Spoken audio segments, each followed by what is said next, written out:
Lash artists, if you're the kind of artist who's only using about lengths 8 to 13 millimeters on most of your lash sets for every single client, this is the tutorial for you.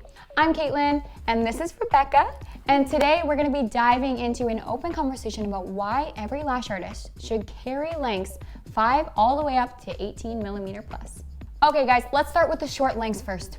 I know a lot of people feel intimidated by using short lengths because they can be harder to apply because there's not as much wiggle room when placing them. Sometimes it's like, well, I just feel like I can't get it connected. Yeah. Especially when you're doing handmade volume, but if you've never crystallized a fan before, it's gonna change your life. If you want information on that, please let me know. But 5 to 7 millimeters are my personal go-to for the inner corners. I almost never start at 8 millimeters unless I'm looking for a lot more drama.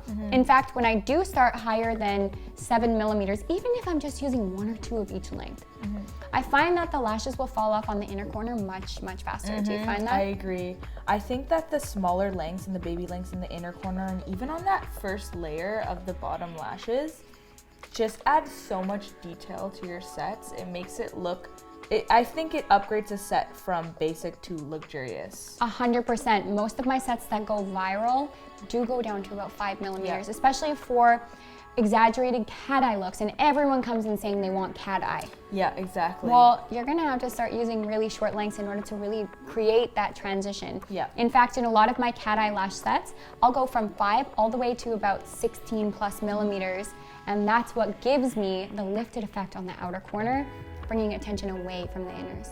Exactly. I love that so much. I love the baby lengths. Yeah, so if you're sitting there thinking, oh, maybe that's why my inner corners aren't lasting, it likely is.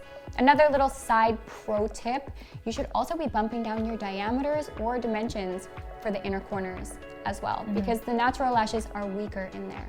All right, on the opposite end, why would anyone ever use 18 millimeter plus lashes?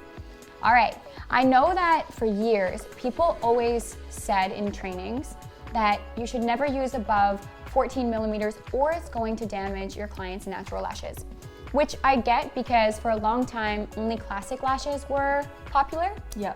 Volume wasn't really a thing, and people, even when they used volume when it first came out, it was like high dimensions. Yeah.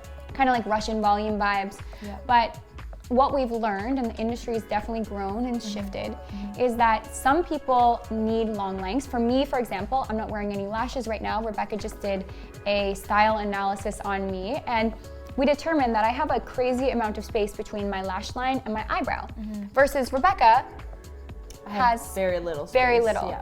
So for Rebecca, yes, you want to stay more in the short length category, but for me, I can make a 16 millimeter look like a 13 millimeter on most people because I have so much space to fill.